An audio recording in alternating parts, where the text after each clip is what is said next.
যাদের উপর কুরবানি ওয়াজিব, ফিকার কিতাব আপনি যদি দেখেন হেদায়া অথবা শরহে বেকায়া, সেখানের মধ্যে আছে, অথবা ইসলামিক ফাউন্ডেশন একটি বই আছে সুন্দর, সেটা হচ্ছে ফতোয়া মাসাইল, সেখানের মধ্যেও পাবেন 6 খণ্ডের একটি কিতাব, ওখানের মধ্যে আছে যাদের উপর কুরবানি ওয়াজিব। কুরবানি একটি আত্মিক ইবাদত, এই ইবাদত সকলের উপর ওয়াজিব নয়, যারা সম্পদের মালিক শুধু তাদের উপর ওয়াজিব। এখন কাদের উপর কুরবানি ওয়াজিব? 1 নম্বর হলো মুসলমান হতে হবে, 2 নম্বর স্বাধীন হতে হবে, মানে দাসের উপর না, 3 নম্বর হলো মুকিম হওয়া, মানে স্থায়ী অবস্থান হওয়া, মুসাফিরের উপর কুরবানি ওয়াজিব নয়। 4 নম্বর হলো নিসাব পরিমাণ সম্পদের মালিক হওয়া। 5 নম্বর হলো কুরবানির দিন উপস্থিত হওয়া। এই 5টি কোয়ালিটি যাদের মধ্যে আছে তাদের উপর কুরবানি করা ওয়াজিব।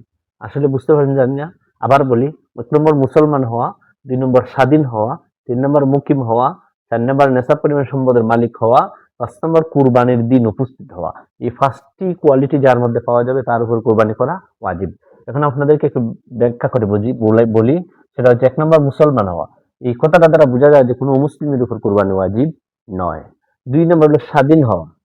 স্বাধীন মানে পরাধীন না হওয়া, পরাধীন বলতে কৃতদাস না হওয়া, গুলাম না হওয়া, এই ধরনের মানুষ না হওয়া, তবে এগুলো বর্তমান জমানায় নাই। 3 নম্বর হলো মুকিম হওয়া। মুকিম মানে স্থায়ী বসবাসকারী হওয়া, মুসাফিরের উপর কোনো কি নাই আপনার কুরবানি ওয়াজিব নয়। তাহলে মুসাফিরের উপর কুরবানি ওয়াজিব নয়, তাহলে মুকিমের উপর কুরবানি ওয়াজিব।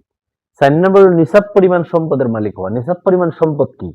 অর্থাৎ 7.5 বড়ি স্বর্ণ অথবা 52.5 তোলা 52.5 বড়ি রূপার পরিমাণ সম্পদ যদি কারো কাছে থাকে, তাহলে সে তার উপর কুরবানি করা ওয়াজিব।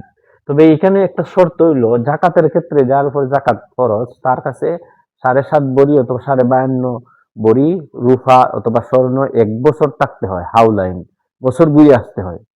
কিন্তু যাদের উপর কুরবানি ওয়াজিব তাদের ক্ষেত্রে এইটা শর্ত নয়, খালি আপনার শুধুমাত্র 10, 11, 12 এই 3 দিন যদি কেউ নেশাব পরিমাণ সম্পদের মালিক হয়, অর্থাৎ 7.5 বড়ি অথবা 52.5 তোলা সোনা রূপার পরিমাণ সম্পদ তার কাছে থাকে 10, 11, 12 তারিখ, তার উপরই কুরবানি করা ওয়াজিব।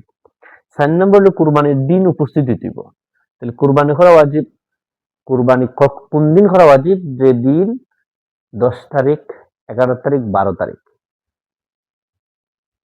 ইমাম শাফি রহমতুল্লাহ আলাইহি ব্যতীত ইমাম আবু হানিফা, ইমাম আহমদ, ইমাম মালিকদের মতে 12 তারিখ আসর পর্যন্ত কুরবানি করা যায়, সন্ধ্যা সূর্যাস্তের আগ পর্যন্ত, কিন্তু ইমাম শাফি 13 তারিখ পর্যন্ত নিয়েছেন। আচ্ছা, সেদিকে যাব না। তাহলে কুরবানি করতে হলে কুরবানির সর্বশেষ 5 নম্বর হলো কুরবানির দিন উপস্থিত হইব। আর কুরবানির দিন হলো 3টা, 10 জিলহজ, 11 জিলহজ, 12 জিলহজ। এই 3 দিনের ভিতরে কুরবানি করতে হবে। এই 3 দিন হলো কুরবানির দিন। তাহলে আমরা বুঝতে পারলাম যাদের উপর কুরবানি করা ওয়াজিব তাদের মধ্যে 1 নম্বর কোয়ালিটি হইতে হবে তারা মুসলমান হইতে হবে, 2 নম্বর স্বাধীন হওয়া, 3 নম্বর মুকিম হওয়া, 4 নম্বর নেশাব পরিমাণ সম্পদের মালিক হওয়া, 5 নম্বর কুরবানির দিন উপস্থিত হওয়া। অর্থাৎ কুরবানির দিন ব্যতীত অন্য দিন যদি জবাই করে কেউ, এটা কুরবানি হবে না। সুতরাং কুরবানির দিন উপস্থিত হইতে হবে, অর্থাৎ ঈদুল আজহার দিন হতে হবে। আর ঈদুল আজহা হইলো আপনার 3 দিন, 10, 11, 12। আশা করি সকলে বুঝতে পারছেন। সকলকে ধন্যবাদ। আসসালামু আলাইকুম।